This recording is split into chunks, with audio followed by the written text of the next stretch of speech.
and you can quote this on me, there is no way the Orioles or Red Sox make the playoffs this season.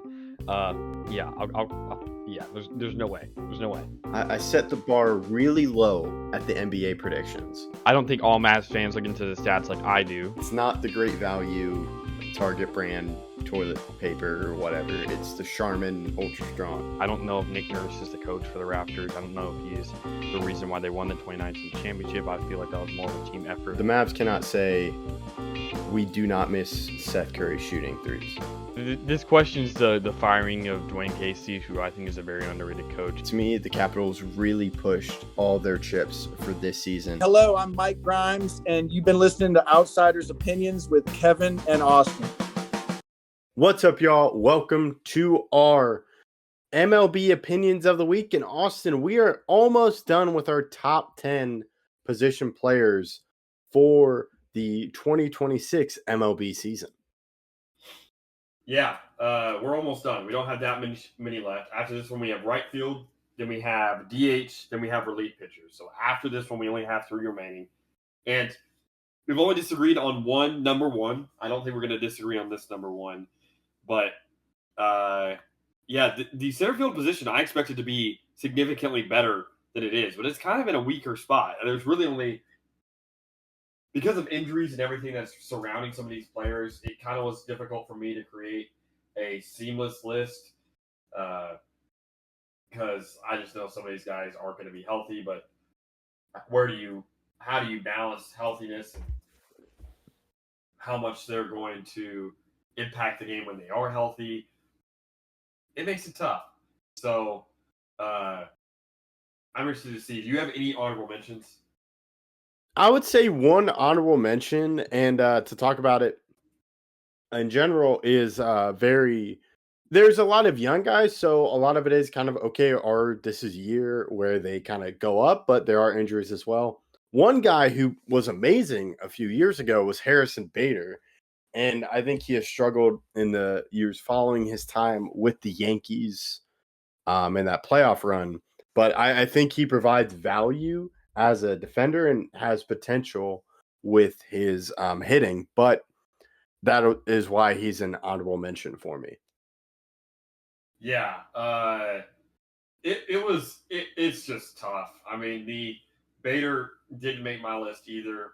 He had a pretty good year last year in all respects, but I don't know. Center field is a position that you need a good defender, and he is a solid defender, but his bat does take some mighty falls from grace sometimes during the season, and I fully expect him to be an up and down player for the Giants, who do look to have an interesting squad. Who's your 10?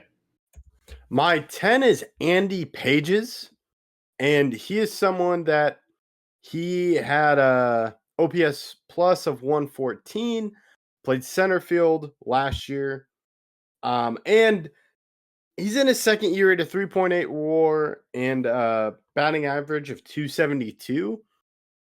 So relatively young, but he's someone that I think just needs more time.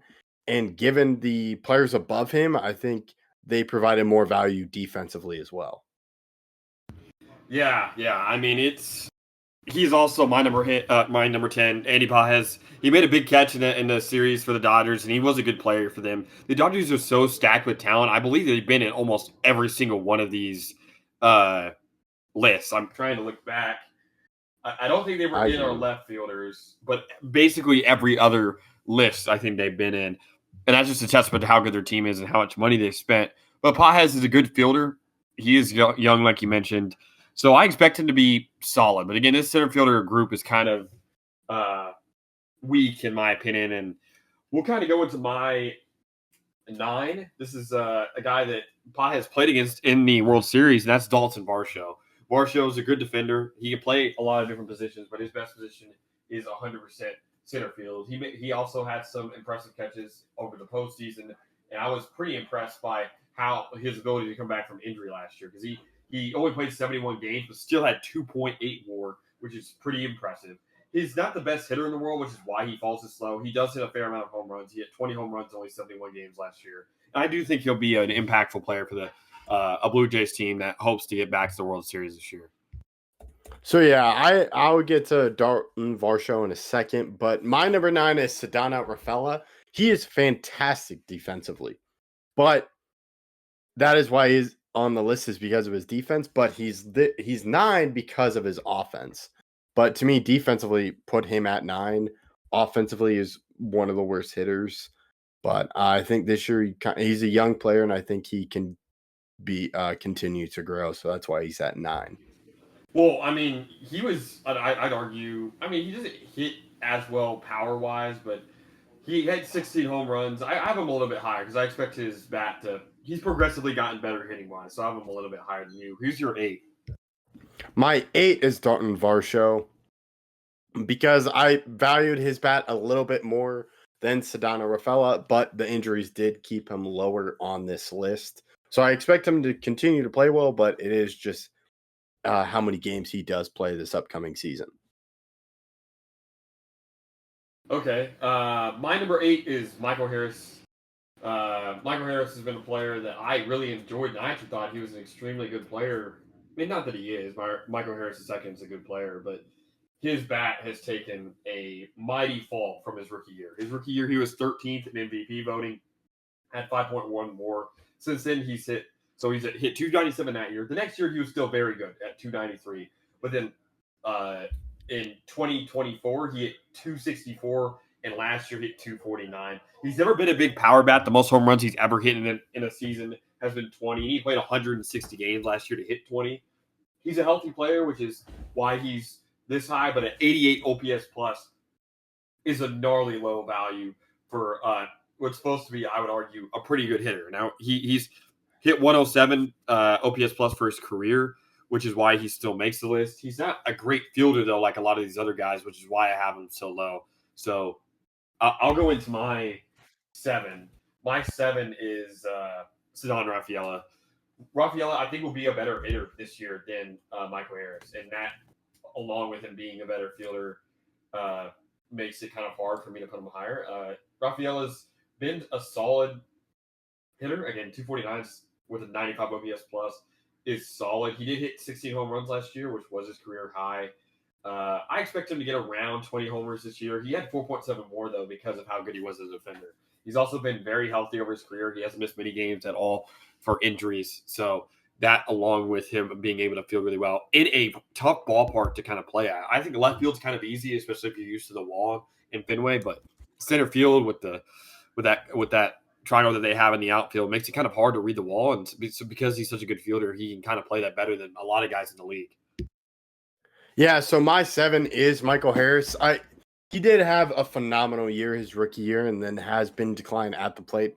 I do believe he provides some defensive value, and I think it is tricky to see if he bounces back because it has been a slow decline, but I think he deserves to be close above these guys given just how much time he spent in the league, as well as I think there is some value with just kind of overall with how the Braves have declined over the years since Harris's rookie year. So wondering how he does with a new coach and kind of a new hitting and how that impacts his hitting approach. Okay. Yeah, I have my doubts regarding him, but we'll see. Who's your 6? My 6 is Trent Grisham. If you look at it, last year was his best career year in WAR, as he didn't hit his best batting average in his career, but he was 235. Defensively played well, but I had him this low given just kind of his previous years being low, especially the last 2 years with the Yankees. I believe he battled with injuries, and then the year before that was the Padres at 1.8 WAR and below 200 batting average. So right now, last year he was better than all these guys, and that does give him an edge. But I am curious, what is his ceiling? Yeah, he didn't miss any time with injury that year before. That's because we had Soto, so he didn't play. We had Judge in center, him, and he was kind of like he didn't really play all that much. And a big reason why I think that his career stats are so much lower is because he wasn't playing in Yankee ballpark, which is harder, in my opinion, if you're a right-handed bat in Yankee Stadium, because left field is not that is farther than a lot of other parks, and also center field is hard to hit home runs to left center. I mean, it's one of the hardest parks in baseball to hit a home run to left center. But right field is obviously notoriously easy. The porch that's there, and Grisham is very good at pulling the ball, which I think will turn into a lot of home runs. I also have him at 6, though. I think this is a fair spot to have him. He does strike out a little bit more than I would like to see. He strikes out a little under once a game, which isn't the best, but he does get a lot of walks. And again, he's really good at pulling the ball, which for the Yankees is huge because short porch is there. He's going to get, I think, if he plays 140 games, he played 143 last year. Let's say he plays 140. I'm assuming that he'll get around the same amount of home runs, 30. I'll say 30 at the low end because of his ability to pull the ball. Now, 235 batting average isn't great, but he's a solid fielder. He didn't have his best fielding year last year, but I think he'll kind of return to the norm there. But I think 6 is a fair spot. I'll go into my 5. My 5 is Luis Robert Jr. I know that he didn't have the greatest year last year, but in the Mets, he's going to have a reason to succeed. And he's a player that I feel like is only reason for him to try is if the team's going to be good. And that's why I think that he hasn't been performing to his best last season or the year before. I think he'll return to a 260 bare minimum batting average with a fair amount of home runs. Like he hit 38 back in 2023 with the White Sox. But that was when the White Sox were at least not one of the worst teams in the sport. I mean, they missed the playoffs that year, but that year they weren't atrocious. They had 61 wins, which isn't great, but if comparatively to last year where they only won, I guess they won 60 games last year. I feel like he was not motivated to play well. I mean, last year, the year before that, they only won 41 games. I think he'll return to maybe not an MVP candidate, but I think he'll be a very good fielder. I mean, he's won a Gold Glove in his career. I think he'll be a Gold Glove candidate, and he'll return to around the 260 to 280 batting average while hitting some home runs for a competitive Mets team. Yeah, I agree with you because this is where I have Luis Robert as well. This is a lot of projection, but I do believe he had a lot of value, and it was wasted on the White Sox because they're just not competing as well as they thought they would in a few years ago. So it is interesting to see just how well does he do because the past 2 years, 1.4 WAR and not a great batting average. But that 2023 year was fantastic. And that is something to where I wonder if he can repeat just close to what he did that year, he'd be amazing. And so that is why he's number 5 for me, because I do think the Mets does impact him very well. But we'll just have to see. So that's why he's at 5, because I think after Mets, he could compete for the top 3. But it is just you have to see a lot of it before you predict that. Who's your 4? My 4 is Pete Crow Armstrong. He had a fantastic year last year. Was an all-star, and he's someone that to me really kind of burst on the scene with the Cubs. Great defensively, had 31 home runs last year, 247 batting average, 5.4 FWAR. So I think provides a lot of value, but given just kind of his newness to the league, I think kind of gave some reason to keep him lower than where he was. But it was a fantastic year last year. Yeah, I have PCA a little bit higher because of his. I think his ability to play in games that matters to me. So my number 4 is Byron Buxton. Buxton, when he's healthy, is one of the best hitters in baseball. I truly believe that. He's still got some of his speed. He still is a good fielder, and he still can clobber the baseball. But unfortunately, he's played 100 games twice since 2018. Or I guess 2017 was the last time for this. And in the last 2 years, he's played 102 and 126. But between 2018 and 2023, he never played 100 games. Sure, we can eliminate the 2020 season because that was not a full year. But if you just include all those other years, he had 28 games, 87, 61, 92, 85. All those are seasons where he could have played 162 games, but obviously didn't. And I just can't have him higher than 4 because of his I don't know if he's going to be healthy. And now he's entering his age. He just turned 32 70 days ago in December. This is age 32 season. And as you get older, it's going to be harder to stay healthy at a position that as premier as center field, we're going to be running across the outfield consistently. Yeah.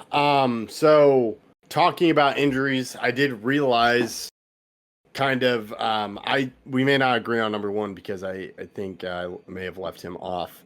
But number 3, Byron Buxton is my 3 because you talk about injuries and greatness. But that is where you get into that debate of health and what he does. So that is why I gave Buxton the edge, because when he's on the field, I do believe he's better than Pete Crow Armstrong and better than many of the other players than on this list above him. But it is the deal of injuries, so that's why you said 4 was your mark, 3 was my mark.